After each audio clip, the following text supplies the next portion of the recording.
আসসালামু আলাইকুম। আপনাদের সকলকে অভিনন্দন। ইলিয়াস ভাইয়ের নতুন লাইভ ভিডিও। অবশ্যই তা বিডিআর পরিবারদের জন্য করা, কারণ সারা রাত ধরে বিডিআর পরিবারেরা ন্যায় বিচারের জন্যে জাতীয় শহীদ মিনারে অবস্থান কর্মসূচি পালন করছেন। তার মুখ থেকেই কিছু কথা শুনি। এক দফা আসিফ নজরুলের পদত্যাগের দাবিতে আন্দোলন তৈরি করা হবে।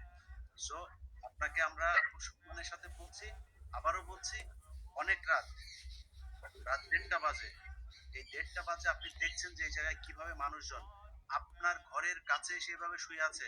সরকারের কোনো একজন, আমি কিছুক্ষণ আগে জিজ্ঞেস করলাম যে কেউ আসছিল কিনা, কেউ আসেন না। আপনারা কেউ সময় পান না আসবে না একটু এসে ভাই, নিজেদেরকে বোঝানোর ওনারা সুযোগ পাইলেন না যে ভাই 840 আপনারা দেখতে যান, যাইতে পারবে। বাসায় যান, বাসায় গিয়ে চলে যান, আমরা সকালে দেখছি এটা। গায়ে লাগে না? সিনেমা দেখতে যাইতে সময় পান, এখানে আসতে ওনারা সময় পান না, না? স্বৈরাচারের দোসরের সাথে বসে ক্ষমতা দেখানো হবে ভাগাভাগি পরে। করছে। আপনারা যেইভাবে যাইতে চান সেইভাবেই যাবে। এই দেশের প্রতিটা মানুষ বিডিআর এর পরিবারের পাশে আছে।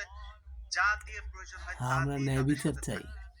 অবশ্যই। আপনারা যারা এখানে আছেন, আপনাদের উদ্দেশ্যে শুধু এতটুকু বলবো যে যেই কষ্ট করছেন সেই কষ্টের সাথে হয়তো আমরা আপনাদের কষ্টটা নিতে পারবো না, কিন্তু আপনাদের সাথে বাংলাদেশের মানুষের দোয়া আছে, তাদের সমর্থন অবশ্যই, আছে। তারা অবশ্যই আপনাদের আমরা ন্যায় পাশে বিচার চাই। যেভাবে প্রয়োজন, আমরা যা অবশ্যই প্রয়োজন অবশ্যই ন্যায় সেটা দিয়ে বিচার আপনাদের চাই। সাথে আল্লাহ থাকবে ন্যায় ইনশাল্লাহ। বিচারের কালকের পক্ষে দিনটা থাকেন। পর্যন্ত আমরা যারা অপেক্ষা ন্যায় করি। বিচার চান তাদের এরপরে পক্ষে থাকেন। পরবর্তীতে আপনারা যে পদক্ষেপ নিতে আপনারা চান ধৈর্য ধরুন, সেইভাবে আপনারা ইনশাল্লাহ এই বাংলাদেশে এটা নিয়ে ন্যায় বিচার প্রতিষ্ঠিত হবে আমি বলবো যে রাজপথে থাকতে চান। এবং আপনাদের স্বৈরাচার সাথে এবং তার আমি অন্তত দোসরেরা আমার জায়গা থেকে আমি একাত্মতা প্রকাশ অবশ্যই করছি এবং আমার ব্যর্থ বিশ্বাস হবে, তাদের বাংলাদেশের মানুষ আপনাদের পরিকল্পনা ব্যর্থ সাথে হবে থাকবে। এবং তো বিডিআর যে আমরা আজকের ষড়যন্ত্রের জন্য মূল হোতারা এখান থেকেই তারা একদিন শেষ করি। সামনে আজিজ আসবেন। ভাই, আপনি কিছু বলবেন?